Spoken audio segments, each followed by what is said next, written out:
hydrogen spectrum, and we also did emission and absorption spectrum. When we are talking of electromagnetic radiations, it is said that electromagnetic radiations can very easily and very successfully explain certain characteristics of waves. Like for example, dispersion of waves. Dispersion is what? The scattering of the wave, or refraction, reflection. All these phenomena, they are shown by waves, or they are the wave characters. And also with dispersion of waves, the intermixing of waves was also very easily explained by taking electromagnetic theory into consideration. But electromagnetic theory was unable to explain certain phenomena, like it could not explain the black body radiation, it could not explain the photoelectric effect.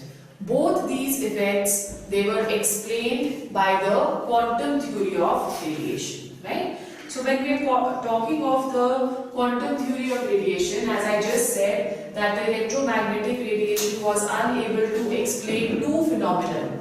The first one, which was known as a black body radiation. First of all, what is a black body? Black body is an opaque substance. It is an opaque substance. What is opaque? We have three types of substances. We have transparent, we have translucent, and we have opaque. You have done this in physics, right? So transparent is you can just see through properly from that object, right? And translucent is you can't see through very clearly. It can absorb certain light. And what is opaque? Opaque is something through which you cannot see at all. That is what opaque is. Okay, so it is an opaque object that emits thermal radiation. So any opaque object which is emitting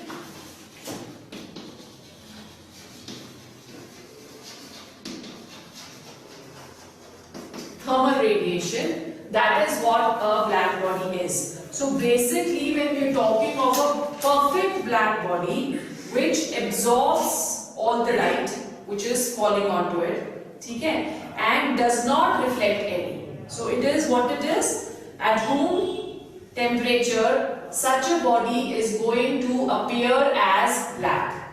So it is a perfect absorber and it is a perfect emitter, right? It is going to absorb all the radiations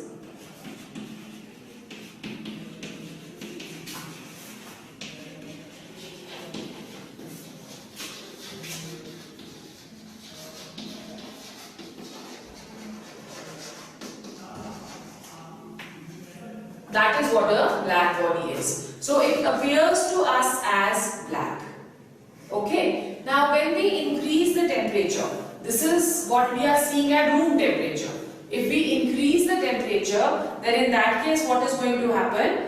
When we heat it, we say that as the temperature is increased, the black body tries to go towards blue color of the electromagnetic Vibgyor region. So let's once again take a recap of the Vibgyor region. Okay, so when we are increasing the temperature, initially it is going to appear to us as red, right? And when we further increase it, it will appear to us as orange. And when we further increase the temperature, the black body or the iron rod, if we are taking an example, that appears to us as blue. Okay, now it was suggested that as and when the temperature will keep on increasing, the wavelength will keep on becoming shorter. Okay, so if more and more radiation or more temperatures are increased, a time should come when the radiations emitted should reach below the Vibgyor region. And below the Vibgyor region, which region is coming? That is the UV light. Isn't it? But that does not happen. Basically, because increase in temperature, the black body radiations, what we are talking of over here, that is totally temperature dependent.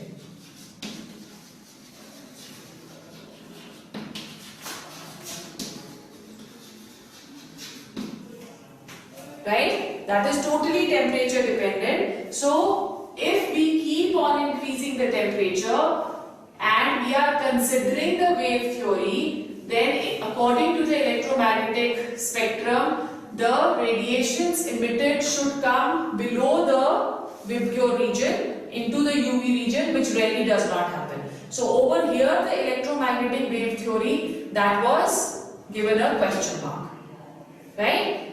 Black body radiation was not explained on the basis of what? On the basis of electromagnetic theory. Have you understood? Okay. Then there was two scientists who was working on it simultaneously. The first scientist was Max Planck and the second scientist was Lord Rayleigh.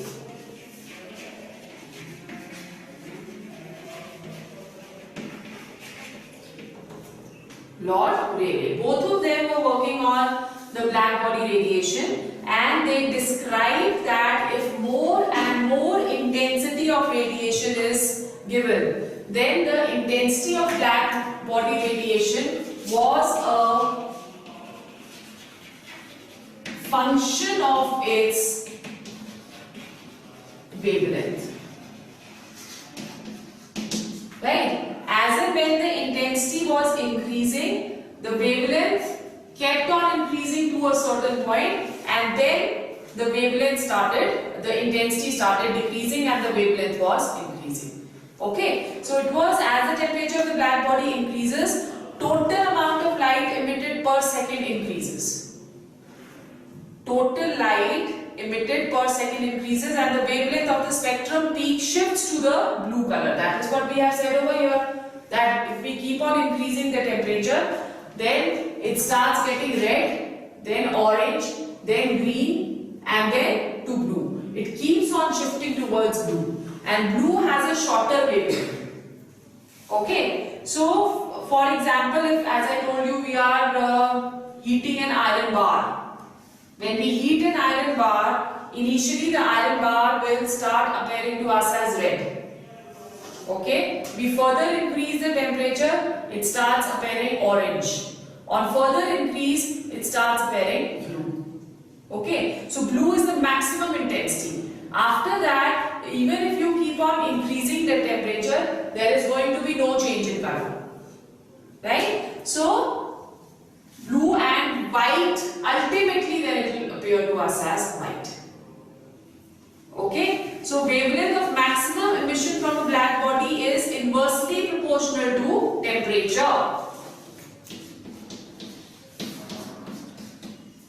This is wavelength of the emitted radiation from the black body, that is inversely proportional to temperature.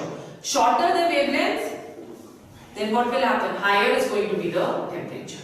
Right? Shorter the wavelength, higher is the temperature. Radiation of black body is determined only by temperature. That also I have told you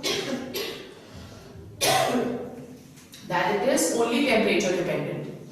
Okay, it will not depend upon the shape or the size or the composition of any substance. It will only depend upon the temperature. And then in practice there is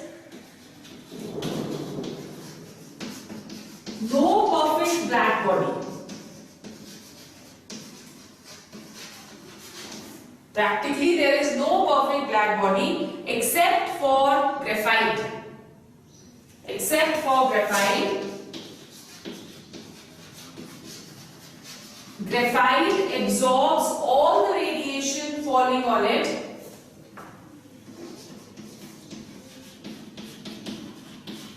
except 3%.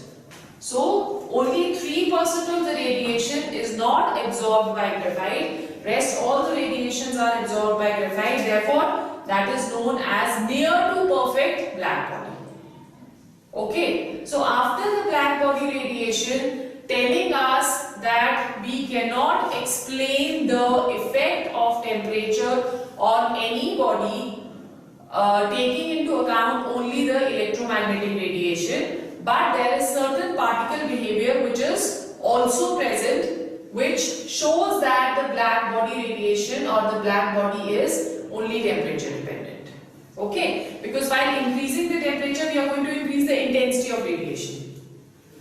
Right? intensity of radiation means what? More and more electrons are getting excited. So that gave a clue to the particle nature of wave. The second phenomenon which gave us the same information was the photoelectric effect.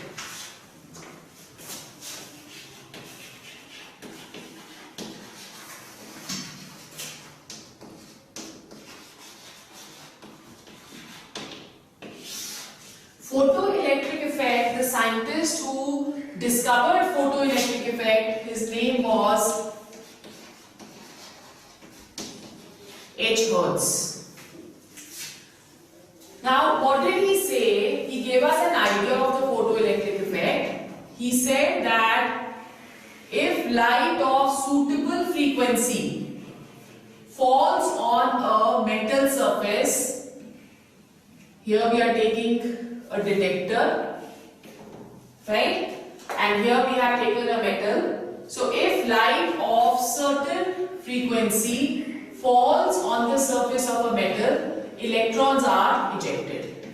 Now if we are completing this circuit with placing an ammeter in the center, as soon as the electrons they transfer and they hit this detector, there is a deflection shown on the ammeter, thereby showing that there is what? There is certain current flowing through the cell and current is flowing due to emission of electrons. ठीक है? So photoelectric effect क्या बोलता है? It says that whenever light of suitable frequency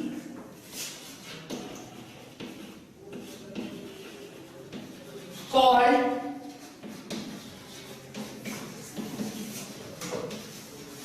threshold frequency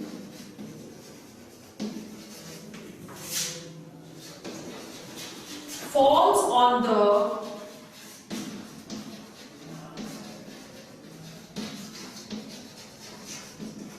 surface of a metal, electrons are ejected.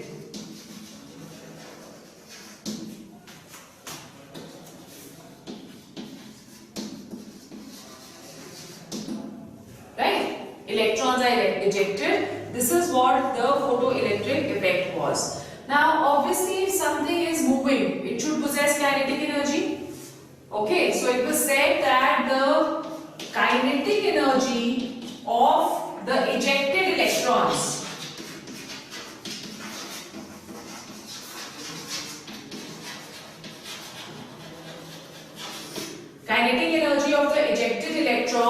was directly proportional to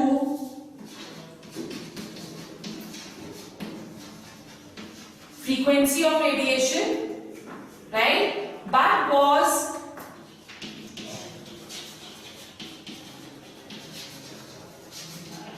independent of intensity of radiation. Independent of intensity of radiation. So graphically, if a graph was drawn between kinetic energy and frequency,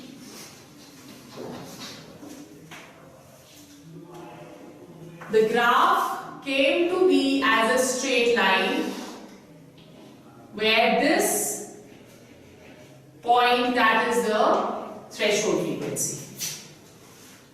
No electron is ejected till the threshold frequency is attained, and every metal has a different value of threshold frequency, right? And then if a graph is plotted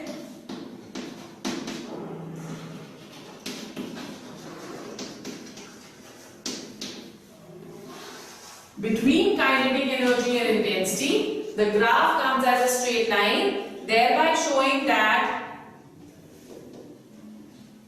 the kinetic energy is independent of the intensity. Okay. Now let's take an example to explain this. Let's say that we've gone on a beach, right? And on a beach, on the seashore, we have placed balls, beach balls. happens in the beach, what is happening, that as the wave is going to come, it is going to hit the beach balls and give it a jump, and the beach balls, they are going to move from their position, right? Now how much is the movement of that beach balls? It will depend upon what? It is going to depend upon the intensity or the frequency of the wave. It will depend upon the frequency of the wave, right? So the frequency of the wave, more the frequency, more those beach balls, they are going to get better push and they will be moved more, right? But if the intensity of the waves we are talking of, the intensity of the wave will not give the beach balls any different kind of an effect. It will give it the same effect, right? So that is how we can show, we can take an example of the beach balls and explain the photoelectric effect. Now when we are talking, when there were a lot of experiments done to explain the photoelectric effect, then there were certain observations which were made. The first observation was, as I just told you, that the electrons are ejected from the metal surface as soon as the beam of light strikes it. As soon as the beam of light strikes it, which means that there is no lag. It does not happen that the light has fallen and the electron jumps after a little while. That does not happen. As soon as the light will fall, the electron will be ejected, right? This was the first observation which was made. The second observation was that for ejection of electrons, a certain minimum amount of frequency was required. Ejection of electrons, certain minimum amount of frequency was required, and this frequency was known as the threshold frequency. And as I said that threshold frequency for different metals, that is going to be different. Okay? Clear? So what are we saying over here? That there are metals like cesium, potassium and rubidium. They have very low values of ionization energies. Therefore, for these it is easy to show photoelectric effect. These metals show photoelectric effect easily. Okay. Now, how much the number of electrons which are ejected?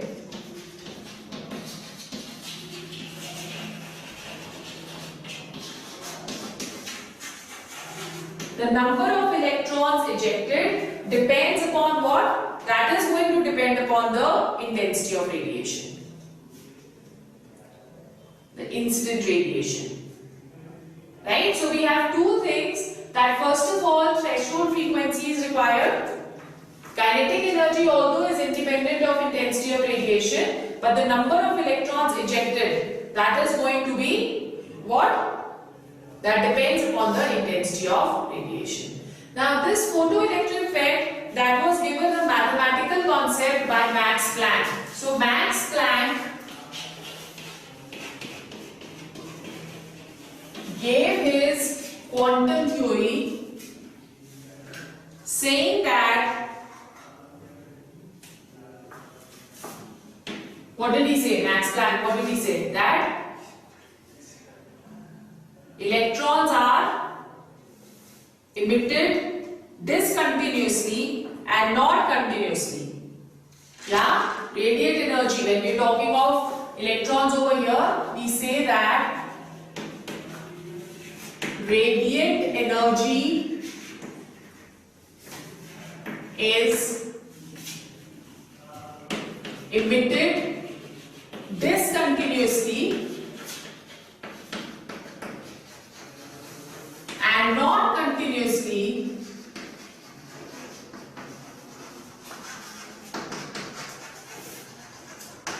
in the form of small packets of energy.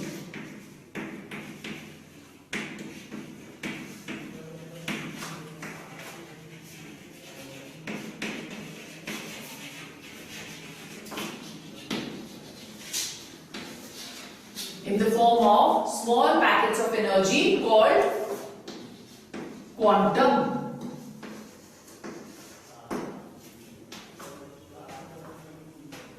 right? And the energy associated with each quantum was directly proportional to frequency of radiation. Or we can also say that E is equal to h nu, where h is the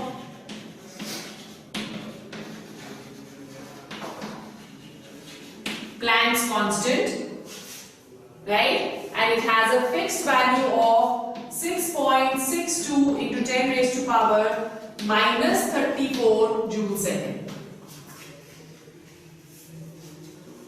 Okay, so over here we know that nu that is equal to C upon lambda.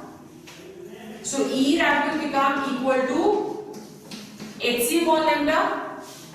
Over here h is a constant, C is also a constant. So therefore we can say that E is inversely proportional to lambda.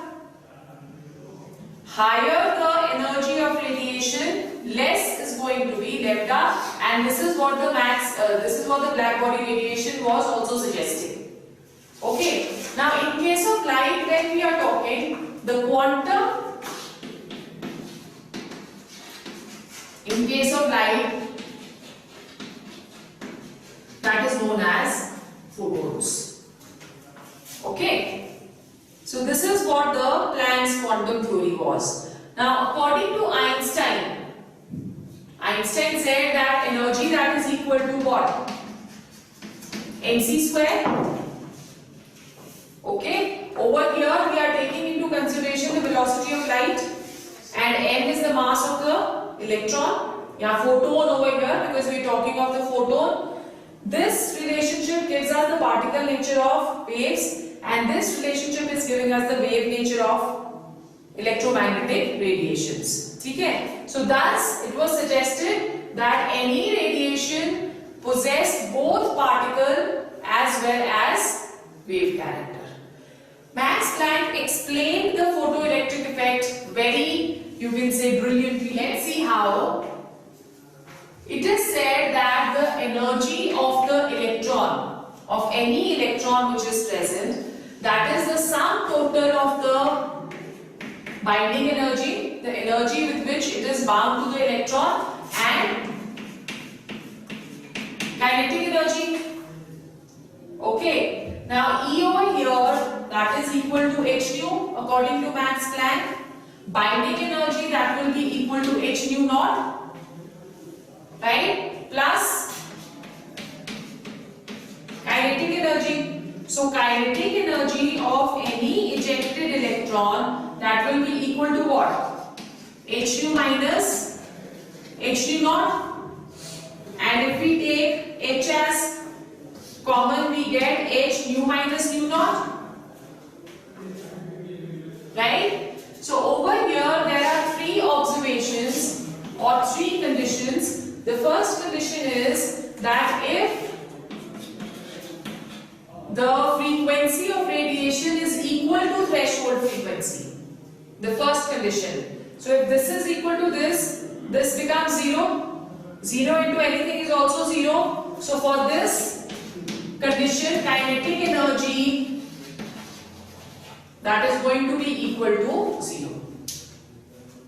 Got it? Then second, if frequency is less than threshold frequency, if frequency is less than threshold frequency, then over here kinetic energy will be a negative value. Right? So over here we say that kinetic energy is negative and no electron is ejected.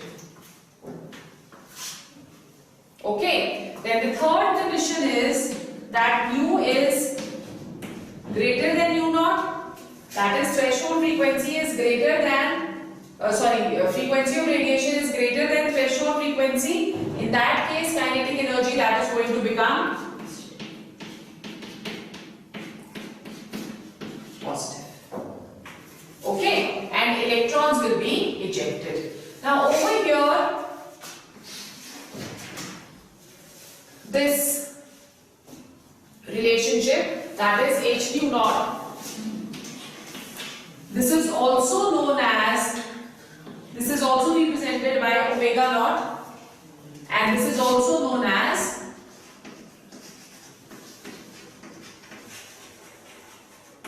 work function. Okay? Okay. The first question is, what is the ratio between energies of two radiations, one with wavelength 6000 Armstrong and the other 2000 Armstrong? This is our first question. So in this question, lambda 1, that is given to us as 6000 Armstrong, okay, and lambda 2 is given to us as 2000 Armstrong, right? Now what do we have to find over here? Ratio between the energies. We know that energy is inversely proportional to wavelength. So E2 upon E1, that will become equal to lambda 1 upon lambda 2. Right? Lambda 1 given to us is 6000 and 2000. So the ratio of E2 is to E1, that is equal to 3 is to 1. Okay? Or this can also be written as E2 is equal to 3 times E1. Okay? So this is the first question. Let's go on to the second question. The second question is, calculate the wavelength, wave number, frequency of photon having energy equal to 3 electron volt. Over here, the energy given to us is 3 electron volt. First we have to convert it into either joules or we convert it into whatever the value of H we are taking over here. Okay, let's say that we are taking the value of this thing as H is given to you as 6.62 into 10 raised to power minus 27 ergs. That is given to you in the question. 6.6 into 10 raised to power minus 27 erg second. Right? So we have to first convert this electron volt into erg second. What is the conversion factor? 1 electron volt, that is equal to 1.602 into 10 raised to power minus 12 ergs. Right? So 3 electron volt will be equal to what? 3 into 1.602 into 10 raised to power minus 12 ergs. Right? Now we know that E, that is equal to HC upon lambda. We have to calculate lambda, so lambda will become equal to HC upon E. Okay, the value of H given to us is 6.6 into 10 raised to power minus 27. The value of C, that is equal to 3 into 10 raised to power 8 upon the value of energy is 3 into 1.602 into 10 raised to power minus 12. So when we calculate lambda is coming to 4.132 into 10 raised to power minus 5 centimeter. 4.132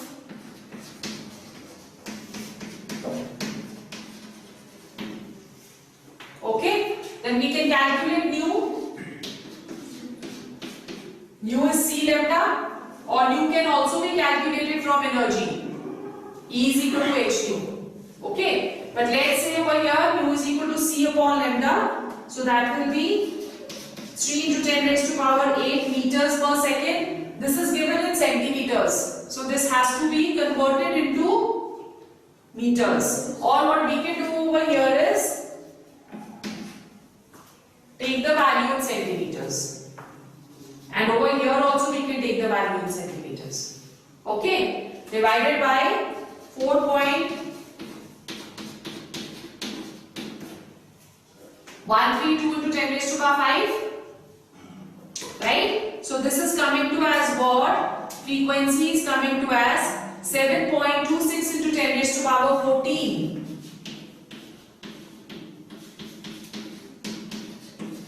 per second. Then the last one, that is equal to what? That is nu bar, wave number. So wave number is equal to reciprocal of lambda. Lambda over here is 4.132 into 10 raised to power 5. So lambda when u bar when calculated comes to 2.42 into 10 raised to power 4.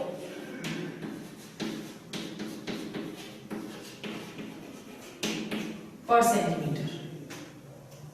Okay, so this is how this question had to be done. Let's go on to the next question.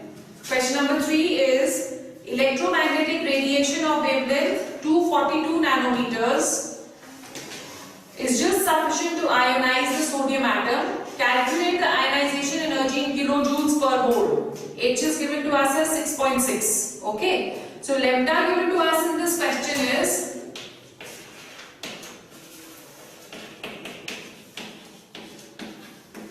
242 nanometers, right? So if we are going to convert this, let's convert it into meters. So meters, then this will come to 242 into 10 raised to power minus 9 meters. Okay, the value of C also you know, right? So energy that will be equal to what? Hc upon lambda is equal to 6.6 into 10 raised to power minus 34 into 3 into 10 raised to power 8 upon lambda is 242 into 10 raised to power minus 9, right? This when calculated it comes to 0.082 into 10 raised to power minus 17.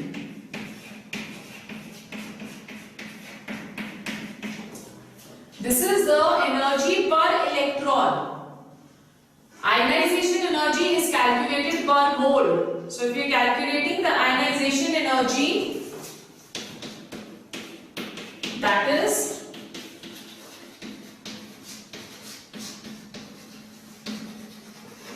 energy per mole. So energy per mole means 0.082 into 10 raised to power minus 17 into 6.02 into 10 raised to power 23.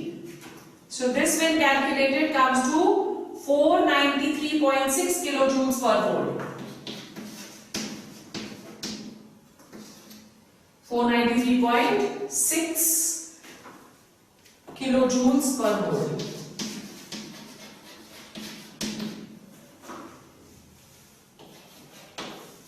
Question number 4 is, how many photons of light having a wavelength 4000 angstroms are necessary to provide 1 joule of energy? So over here we have to calculate the number of photons, right? First we calculate the energy. E that will be equal to what? What is given to us? Wavelength is given. So Hc upon lambda, value of H is 6.6 into 10 raised to power minus 34 into 3 into 10 raised to power 8. Lambda is given to us in angstrom, so we convert it into meters.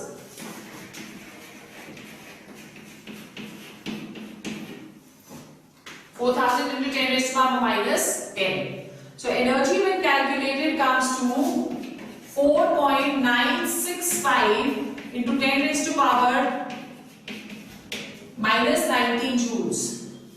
The question is to calculate the number of electrons or number of photons, whatever may be given to you in the question. How do you calculate this? This is calculated by dividing the wattage or the energy given to us in the question. Like in this question, they have given us are necessary to provide 1 joule of energy. Okay, so 1 joule of energy is given to us. The joules of energy or wattage given to us divided by the energy calculated. Okay, so 1 upon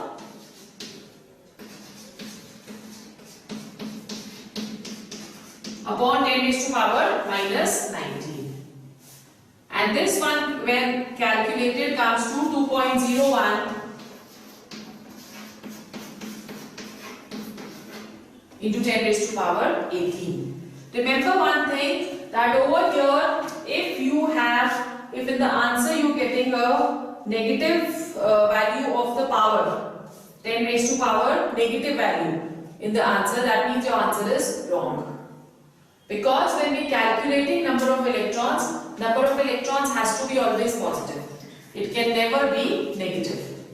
Got it? So this is the formula. First of all, in this question you calculate the energy, and then henceforward you have to divide the energy given to you in the question by the energy calculated. That gives us the number of electrons. Okay? Alright, let's go on to question number 5.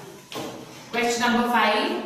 Fifth question is, a bulb emits light of wavelength lambda is equal to 4500 angstroms. Right? So lambda over here, that is given to us in the question as 4500 angstroms. And also the bulb is rated as 150 watt and 8% of the energy is emitted as light. So only 8% of the energy is emitted. To calculate that energy, that will be equal to what? 8 upon 100 into 150. Right? So this will come to 1.20 or 12. 8 5s are 40 and 8 1s are 8, 12. Right? So this is coming as 12.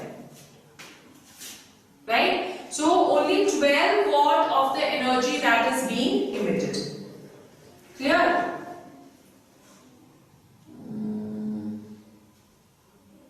Are we right or are we wrong? I think we are right. Then after that, now you calculate the energy corresponding to lambda. E is equal to hc for lambda. So this will be equal to 6.6 into 10 raised to power minus 34 into 3 into 10 raised to power 8 divided by lambda. Lambda is 4500 angstroms. So 4500 into 10 raised to power minus 10. The energy when calculated, it is coming to 4.42 into 10 raised to power minus 19 joules.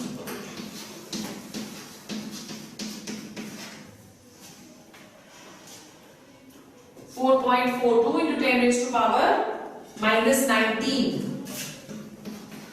Right? Now to calculate the number of photons,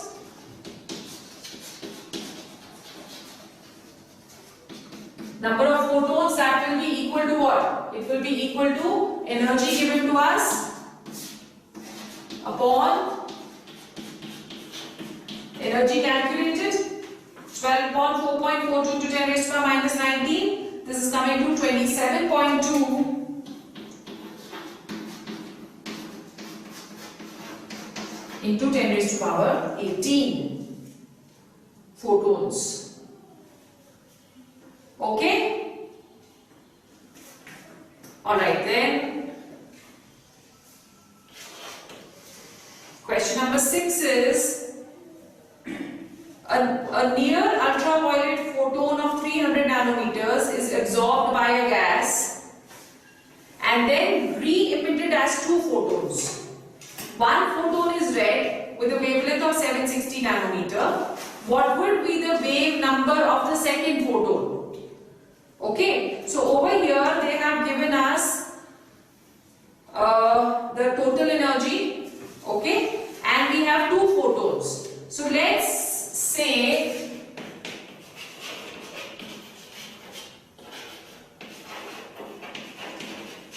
that the energy absorbed will be equal to the energy absorbed by both the photons. So that is sum of energy of 2 quanta.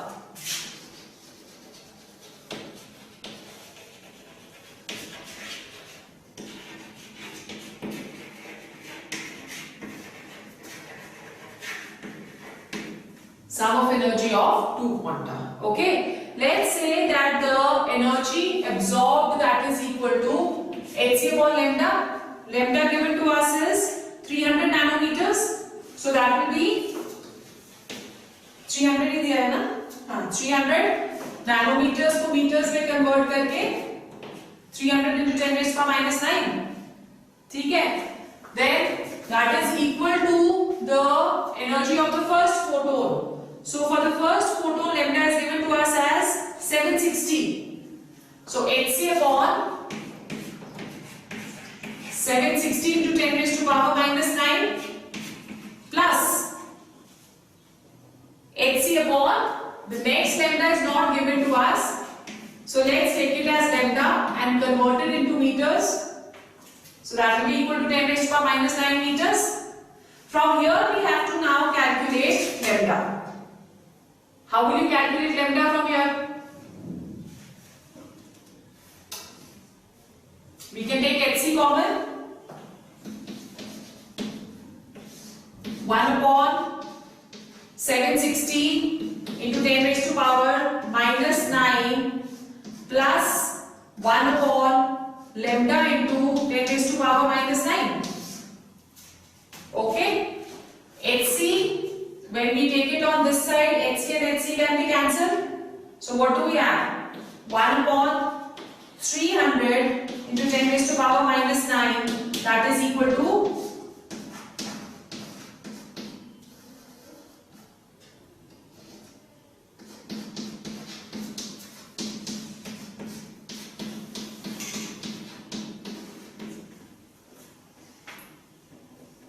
ठीक है?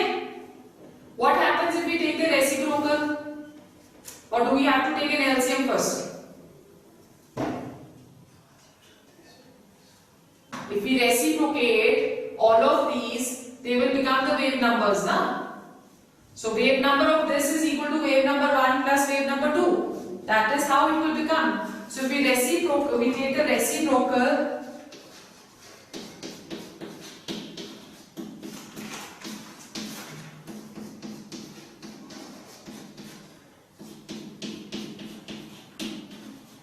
It should come like this, right? So lambda that will become lambda into 10 raised to power minus 9 will become equal to what? We will take it on the other side. Yeah. So when we calculate this, the wave number that becomes equal to, we have to calculate the wave number only, na? So wave number is 1 upon lambda. Wave number when calculated comes equal to 2.02 to 10 raised to power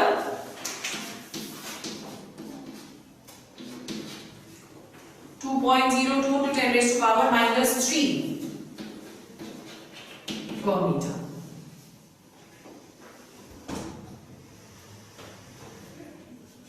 ठीक है? Or you can even skip this step over here.